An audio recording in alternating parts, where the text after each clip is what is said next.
Hi, ಎಲ್ಲರಿಗೂ ನಮಸ್ಕಾರ. ನಾನು ಸುಕೃತ. ಇವತ್ತು ನಾನು ಬೆಂಡೆಕಾಯಿ ಫ್ರೈ ಮಾಡೋಣ ಅಂತ ಬೆಂಡೆಕಾಯಿನ ಸಣ್ಣದಾಗಿ ಹೆಚ್ಕೊಂಡು ರೆಡಿ ಮಾಡ್ಕೊಂಡಿದ್ದೀನಿ.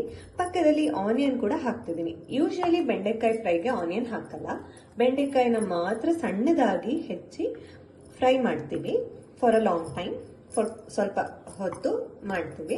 ಆದ್ರೆ ನಾನು ಈ ಸರ್ತಿ ಫಸ್ಟ್ ಟೈಮ್ ಆನಿಯನ್ ಕೂಡ ಹಾಕ್ತಾ ಇದ್ದೀನಿ. ಲೆಟ್ ಸಿ ಎಷ್ಟು ಡಿಫ್ರೆಂಟ್ ಆಗಿ ಟೇಸ್ಟ್ ಬರುತ್ತೆ ಅಂತ ನೋಡೋಣ.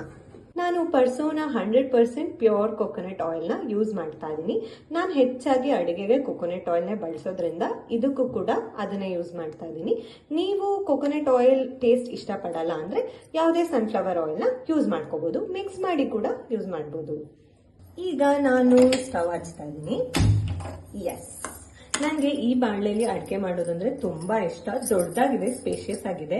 So I really enjoy cooking in this ಬಾಣಲಿ. ಪರ್ಸೋನಾ ಪ್ಯೂರ್ ಕೊಕೊನಟ್ ಆಯಿಲ್ನ ಹಾಕ್ತಾ ಇದ್ದೀನಿ. ಸ್ವಲ್ಪ ಹೆಚ್ಚಿಗೆ ಹಾಕ್ಬೋದು, ತೊಂದರೆ ಇಲ್ಲ. ಯಾಕೆ ಅಂತಂದ್ರೆ ಬೆಂಡೆಕಾಯಿ ಫ್ರೈ ಆಗಬೇಕು ಅಂದ್ರೆ ಟೈಮ್ ಬೇಕು. ಸಾಸಿವೆ ಜಾಸ್ತಿ ಬೇಕು ಅಂತಿಲ್ಲ, ಯಾಕಂದ್ರೆ ತೀರಾ ಅದೇ ಟೇಸ್ಟೇ ಬಂದ್ಬಿಡುತ್ತೆ. ಸೊ ಸಾಸಿವೆ ಆದಷ್ಟು ಕಮ್ಮಿ ಹಾಕಿದ್ರೆ ಏನು ತೊಂದರೆ ಇಲ್ಲ. ಜೀರಿಗೆನೂ ಅಷ್ಟೇ, ಇದಕ್ಕೆಲ್ಲ ಸ್ವಲ್ಪ ಮೀಡಿಯಂ ಆಗಿ ಹಾಕಬೇಕು. ಯಾಕಂದ್ರೆ ನಮ್ಮ ಮೇನ್ ಕಾಂಪೋನೆಂಟ್ ಬಂದು ಬೆಂಡೆಕಾಯಿ ಅಲ್ವಾ. ಇನಿಷಿಯಲಿ ಸ್ವಲ್ಪ ಹೈ ಫ್ಲೇಮಲ್ಲಿ ಇಡ್ಬೋದು. ಯೂಶಲಿ ಒಗ್ಗರಣೆ ಹೈ ಫ್ಲೇಮಲ್ಲಿ ಇಡಬಾರ್ದು ಅಂತ ಹೇಳ್ತಾರೆ, ಅಂಡ್ ಅದು ನಿಜಾನೇ. ಬಟ್ ಇನಿಷಿಯಲಿ ಸ್ವಲ್ಪ ಹೈ ಫ್ಲೇಮಲ್ಲಿ ಇಟ್ಟರೆ ಏನು ತೊಂದರೆ ಇಲ್ಲ. ನಾನು ಜೀರಿಗೆನೂ ಹಾಕೊಂಡಿದ್ದೀನಿ, ಜಾಸ್ತಿ ಹಾಕಿಲ್ಲ. ನನಗೆ ಎಷ್ಟು ಬೇಕೋ ಅಷ್ಟು ಹಾಕಿದ್ದೀನಿ. ಉದ್ದಿನ ಬೇಳೆನೂ ಹಾಕ್ಬೋದು, ತುಂಬಾ ಚೆನ್ನಾಗಿದೆ. ಉದ್ದಿನ ಬೇಳೆ ಟೇಸ್ಟು ಅವಾಗವಾಗ ಸಿಗತ್ತೆ ನಾವು ತಿನ್ಬೇಕಾದ್ರೆ, ಆ್ಯಂಡ್ ಕ್ರಂಚಿಯಾಗಿ it feels very good. So ಹಾಗಾಗಿ ನಾನು ಉದ್ದಿನ ಬೇಳೆನೂ ಹಾಕ್ಕೊಳ್ತಾ ಇದ್ದೀನಿ. ನೋಡಿ, ಇನಿಷಿಯಲಿ ನಾನು ಹೈ ಫ್ಲೇಮಲ್ಲೇ ಇಟ್ಟಿದ್ದೀನಿ. ಏನೂ ಆಗಲ್ಲ, ತುಂಬ ಹೊತ್ತು ಹೈ ಫ್ಲೇಮಲ್ಲಿ ಇಟ್ಟು ಮಾಡ್ತೀನಿ ಅಂತ ಇರಬಾರ್ದು ಅಷ್ಟೇ.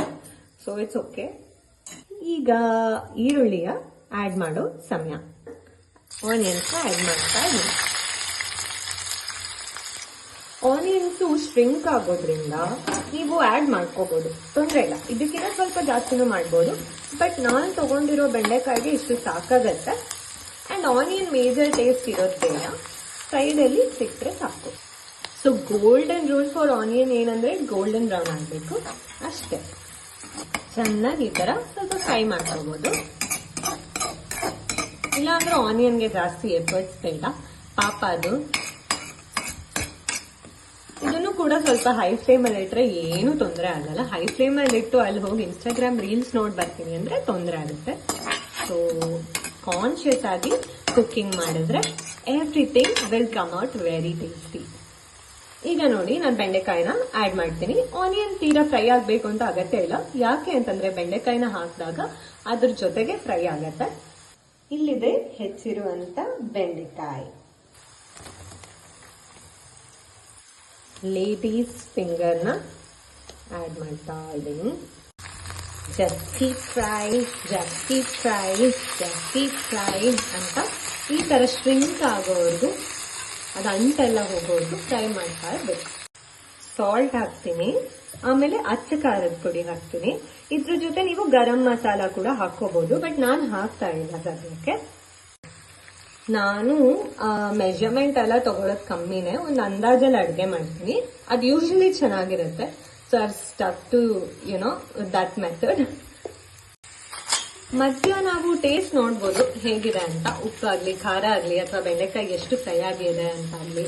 ಚೆನ್ನಾಗಿದ್ದ ತಕ್ಷಣ ಹಾಗೆ ಟೇಸ್ಟ್ ನೋಡ್ತಾ ಫುಲ್ ತಿನ್ನೋದಲ್ಲ, ಸ್ವಲ್ಪ ಕಂಟ್ರೋಲಲ್ಲಿ ಇರಬೇಕು. ಬೆಂಡೆಕಾಯಿ ರೆಸಿಪಿ ಈಗ ರೆಡಿ ಆಗಿದೆ. ಇದನ್ನ ದೋಸೆಗೆ ಹಾಕೋಬಹುದು, ತುಂಬಾ ರುಚಿಯಾಗಿರುತ್ತೆ.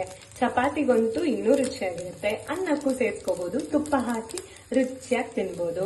ಆಮೇಲೆ ಇದೇ ರೀತಿ ಹೊಟ್ಟೆಗೆ ಹಾಕೋಬಹುದು. ಸೊ ಬೆಂಡೆಕಾಯಿ ರೆಸಿಪಿ ರೆಡಿ ಆಗಿದೆ. ನಾನು ತಿಂದು ನೋಡ್ಬಿಟ್ಟು ಹೇಳ್ತೀನಿ ಹೇಗಿದೆ ಅಂತ. ನೀವು ಟ್ರೈ ಮಾಡ್ಬಿಟ್ಟು ನೋಡಿ.